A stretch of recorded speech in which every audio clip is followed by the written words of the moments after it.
lovelies, it's Gretchen. Welcome back to my channel. Today's video, since I am trying to do more book-related content on this channel, I thought I would do one of those wrap-ups of what I read the previous month. We're currently in March. I didn't do one for January, so what I think I'm gonna do for this video is combine January and February's wrap-ups, and then moving forward, do each month on its own. And for those that are unaware, I have been in a reading slump for the past like 5 years, and I'm finally out of it, thank goodness, because I have missed reading. I forgot just how much joy I get out of it. I also never realized before how people were reading so many books in a month. Like, I still feel like my numbers are small compared to some YouTubers where they're like, I read 18 books this month, and I'm like, how? Like, are you at 3 times the speed on audiobooks? Do you skim? Are your books only 50 pages? How are you getting through that many? I am not a fast reader, but I have found that I enjoy audiobooks. I also read primarily on my Kindle. I do have some physical books because I do love the feel of them, I love the look of them, but for the sake of ease, I typically gravitate toward Kindles. So let's start off in January. The first book that I read was Iris Kelly Doesn't Date by Ashley Heron Blake, and it is the third book in the Bright Falls series. So you have Delilah Green Doesn't Care, which is the book that pulled me out of my reading slump, and then you have Astrid Parker Doesn't Fail. This is the third one, Iris Kelly Doesn't Date. This one was super cute. I think of the three, I would say Delilah Green Doesn't Care is my first, like my top one, then Iris Kelly Doesn't Date, then Astrid Parker. I know. I did give this book a 4 out of 5. I think I gave all of those 3 books, I think I gave them all 4 out of 5 stars. For Iris Kelly Doesn't Date, I loved the trope of fake dating. Can we not? Hi. Chester's upset because I'm in his chair currently. This is his chair. Hi. Okay, he's gumming my toes. So there is the trope of fake dating. Absolutely adored that. Basically, you have Iris Kelly, who is one of the friends in the friend group from all the other books. And whereas everyone else is like partnered up and super in love, Iris Kelly doesn't date. She just has one night stands and just likes to have fun and doesn't really want to be tied down or anything like that. Hi. But then she starts acting in a production and somehow she gets roped into dating one of the people that's part of the production. It is a dual POV, which I love those types of books. And it's just super cute. My favorite trope is enemies to lovers, but I do enjoy the fake dating one too. It was super cute, right? Next was One Last Stop by Casey McQuiston. I loved this book so much. 5 out of 5. Couldn't get enough of it. Absolutely ate it up. Another sapphic romance. We have main character August, who moves to New York, who doesn't really believe in true love, and it's just like, life's not magical. But then one day she gets on the subway, she meets a girl named Jane, who's like this punk rocker, absolutely just like falls head over heels for her. And it seems like every time she gets on the subway, she comes across Jane, and turns out Jane is stuck in time on the subway from the 1970s. And so it's just like this big, heartwarming novel about the impossible becoming possible, right? He's very upset that I'm in his chair. Next was the memoir, I'm Glad My Mom Died. I hate saying the title of that book because unlike Jeanette, I actually love my mother and have a good relationship with her. But I don't typically read memoirs, but I heard nothing but rave reviews about the audio version because Jeanette herself reads it and it was so good. Seriously, heartbreaking, but also humorous. I never really got into iCarly. I knew she was in that show, but I was never like into the show, so I never watched it. But I just didn't hear anything bad about this book, so when it was recommended that I listen to the audio version, I did. Absolutely ate it up. So good. If you would like a really good memoir, I gave it a 5 out of 5. It was fantastic. Chester enjoyed it too. Next was Hauntin' Adeline by H.D. Carlton. I gave this a 2 out of 5. It's a dark romance, but I feel like when you have the phrase dark romance, you should get the dark element, but you should also get a little bit of the romance element. There was no romance element. I personally don't get the hype over it. However, I'm not gonna yuck anyone's yum, so if that is your thing, have at it, bestie. Will I still read Hauntin' Adeline? Probably. I'll get suckered into it. I don't know if I want to do the audio version of it. If anyone's listened to the audio version, let me know your thoughts. But I just personally didn't enjoy it. I felt like Addie was stupid. She was just like, oh, this guy's stalking me. Should I call the cops? No, I shouldn't call the cops. Should I call the cops? I don't know. It was just like, damn, you're dumb. And the same with her friend, who I can't think of her name right now. You work in the business of security. You should know better, right? I don't know. Everyone was just dumb. Little Mouse made me want to throw up. And then the whole pew pew scene. Again, if you're into that, have at it, bestie. Not my thing. I gave it a 2 because the smut was good. Aside from the pew pew. The smut was good. The sexy scenes were nice. Yeah, I'm moving on.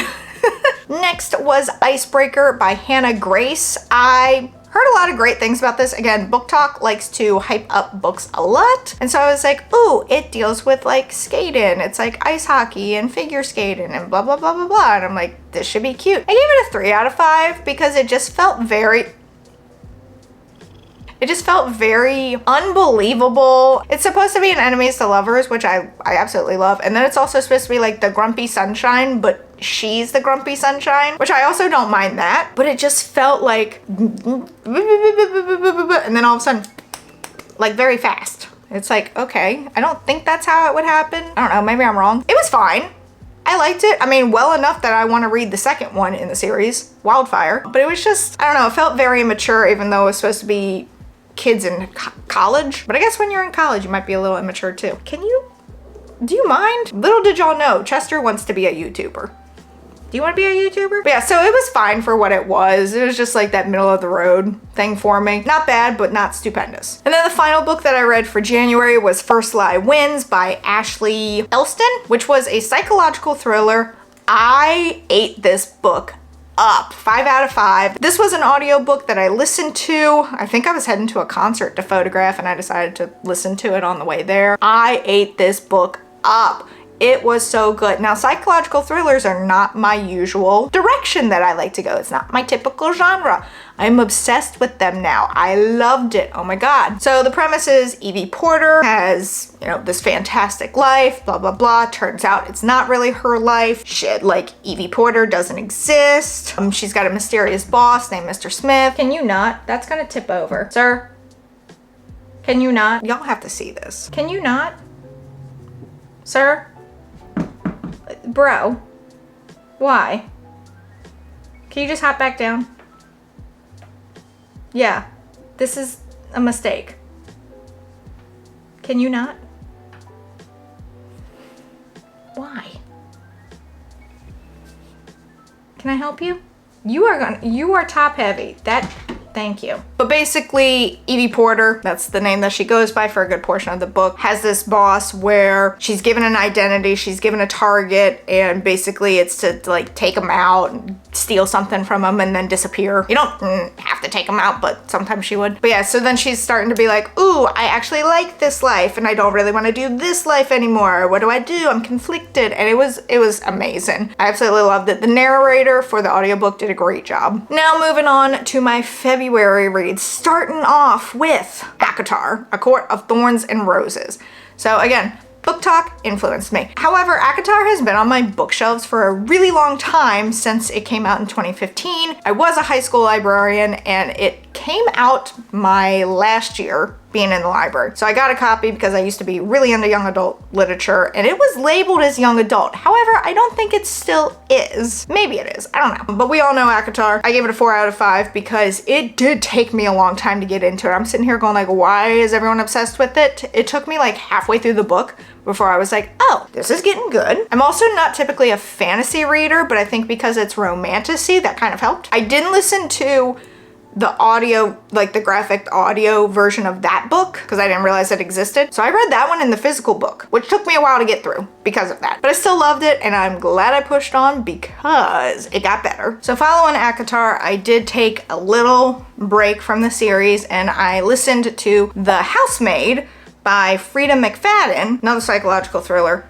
Absolutely loved that one. Give it a 5 out of 5. Narration was perfect. It's about this woman who really needs a job, so she gets hired as a housemaid for the Winchesters. You have Nina Winchester, and then you had Andrew Winchester. And it seemed like, you know, at first, Nina was doing everything in her power to basically make the main character question herself and what she was doing and if she like had misheard things. And she just got this weird feeling about the family. And then it turns out that there's a whole bunch of other things in there. All the while, the main character is trying to hide her past, and it messes with you, and you're sitting there going like, oh, everything that I thought was right is not. It's the opposite. And it was just really, really good. I know Frida McFadden does a lot of psychological thrillers. I read another one that I'll get to you in a moment. Yeah, it was really, really good. I have found that, yeah, romance is like my favorite genre, but psychological thrillers are up there. It was really good. And then after our little break, we went back to the series of ACOTAR, and I read ACOMAF, A Court of Mist and Fury. If anyone here has read that one, I'm blushing thinking about it. So I had read about, I'd say half of the book, maybe even like 2/3 of the book before I heard the graphic audio version. And I kind of wish I had found it earlier. It was so good. Oh my God. Voice acting for the graphic audio is so good. 5 out of 5 star. Love that one. Of the ones that I've read so far, that is definitely my favorite. Need I say more? Since it is the second book in a series, I don't want to say too much if you haven't read the first, because that would be very spoilery. But like,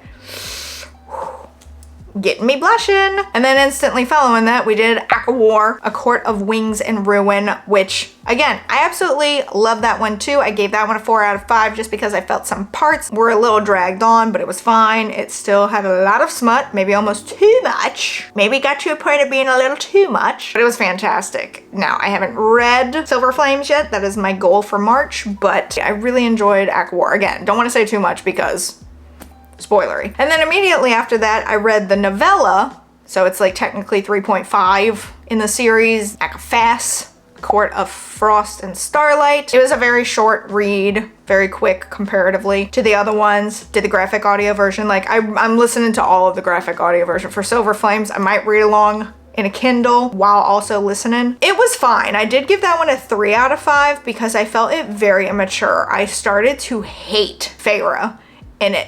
Didn't really hate Rhysand so much, but he was the way they were just, it was almost too much for the short amount of time that we had. But yeah, Feyre was starting to get on my nerves, so I'm looking forward to Silver Flames so that I can get some other perspectives, even though it's kind of been putting me off because I will miss Feyre and Rhysand being the narrators. ACOFAS was fine. It was cutesy. There was like no action pack in it. It was just a cutesy little filler. Next, I listened to None of This Is True by Lisa Jewell, which was a psychological thriller.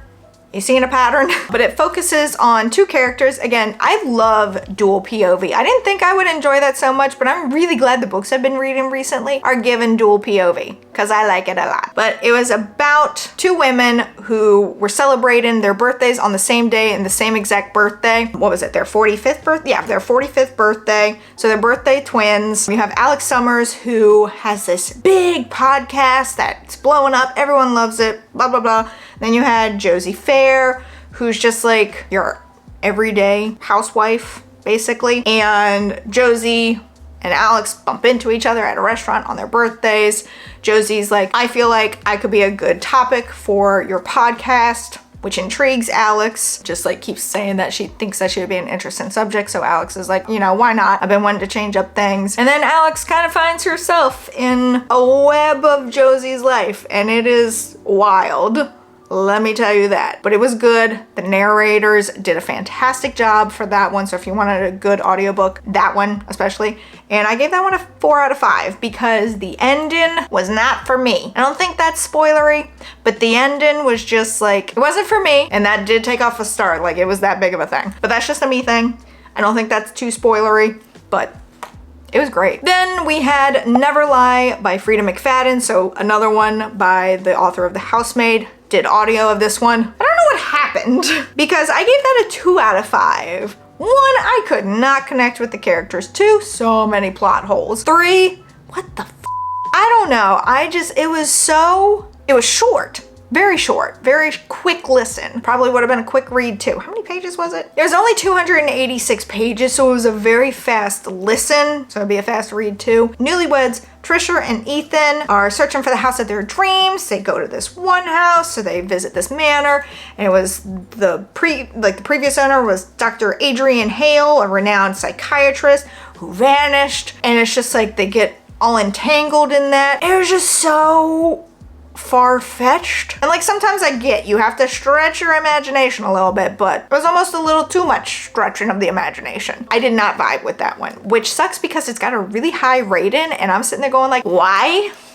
I don't get it, but again, not gonna yuck someone's yum because there are plenty of books that I have loved that others have not. This one was just not for me. I did give it 2 because it was a quick read and I still liked the psychological aspect of it, but like the rest I'm like, it's too much. And the final book that I read for February was This Spells Love by Kate Robb. I did read this on Kindle. I gave this a 3 out of 5. Cutesy, romantic. I love that. It was like friends to lovers, but then it was also like, it had like a little mix of like 13 going on 30 because you have a young woman named Gemma who's just getting over heartbreak and it's her birthday and she ends up participating in like a ritual so she could forget her ex, but in the process she like wakes up and realizes her life is different like after the whole ritual, and her best friend Dax is no longer her best friend Dax and she's like in an alternate timeline. So like that aspect of things was really cool. It wasn't anything like wow,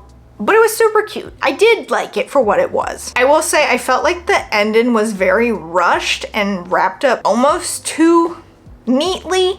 So that's why it was just a 3 out of 5. Again, it was kind of like Icebreaker. I was like, it was cute for what it was. It was fine for what it was. I don't know how to describe it. I like the premise of it. I kind of wish it had been a little bit better. But again, endings for some of these books I just feel like are wrapping up too neatly or too fast. And it's just like whiplash. So those are the books that I read in January and February. I do have a March TBR coming out. I'm planning for this video to be out first and then the March TBR. Let me know some books that you read in January and February, if unless you're like me and you were in a reading slump. I do have a video about how to get out of a reading slump or how I got out of a reading slump. And as a reminder, we do have a book club now if you would like to join. The link is in the description. It is app only. I don't believe Fable has a browser like compatible format. It's app only, but if you would like to join, feel free to. We are starting, since it is March right now, we have started our very first book, which if you are curious, our book for March is The Serpent and the Wings of Night, which was explained to me as being the Hunger Games with vampires. You can't beat that. But if you are interested in joining, we'd love to have you. You can read as fast or as slow as you want. You can participate in the discussion boards as much or as little as you want, or not at all if you just kind of want a group to be part of to read together. That's there for you as well. And also don't forget, we do have YouTube memberships if you would like extra content while supporting the channel. I will have the link in the description below on how to join that. You can get extra videos, just extra posts, behind the scenes photos. Especially I've been posting a lot about my cosmetic tattooing journey. So if you are interested in that, that is there as well. But that is it for this video. If you enjoyed it, be sure to give it a big thumbs up. Don't forget to go down there, hit that subscribe button, as well as that notification bell so YouTube will let you know when I upload next. But until next time, bye lovelies.